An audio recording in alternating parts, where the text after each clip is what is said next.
passa sa jeunesse à murmurer à l'oreille des hommes, leur apprenant à se haïr les uns les autres, à rompre leurs liens de sang sacré, à verser le sang innocent pour le pouvoir et l'orgueil. Il était l'architecte invisible et chuchotant derrière l'effondrement des familles anciennes.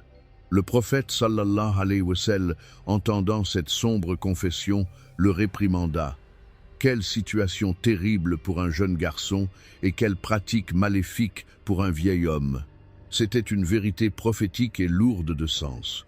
Le mal est laid quand il est jeune, mais il est profondément et irréversiblement tragique lorsqu'il devient l'habitude de toute une vie pour une vieille âme. Mais Hama ne se mit pas en colère, il ne défendit pas son sombre passé. Au contraire, sa voix ancienne et rauque s'adoucit complètement.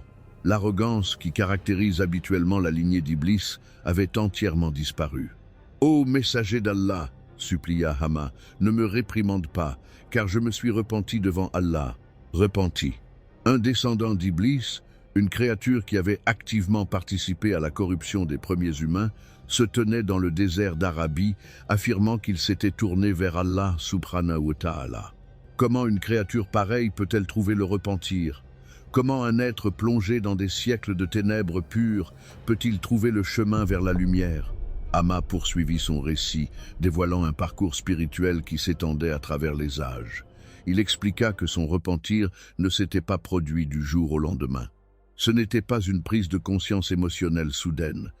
C'était un sauvetage lent et délibéré, orchestré par les plus grands prophètes d'Allah. « Mon repentir est venu par l'intermédiaire de Nu », révéla Hama. Le prophète Noé, que la paix soit sur lui. L'homme qui a prêché à son peuple pendant 950 ans.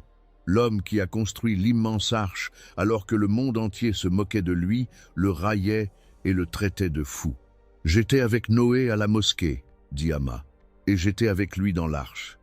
Je lui ai demandé de prier Allah pour qu'il me pardonne, et il l'a fait. » Réfléchissez à l'ironie profonde et stupéfiante de cette réalité.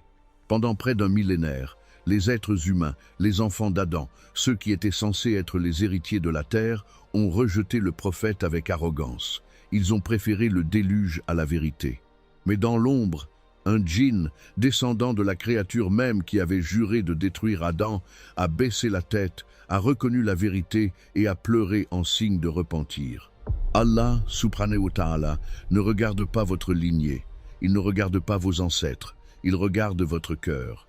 Alors que le fils biologique de Noé se noyait dans les vagues noires, violentes et déferlantes de l'incroyance, l'arrière-petit-fils d'Iblis fut sauvé parce qu'il s'était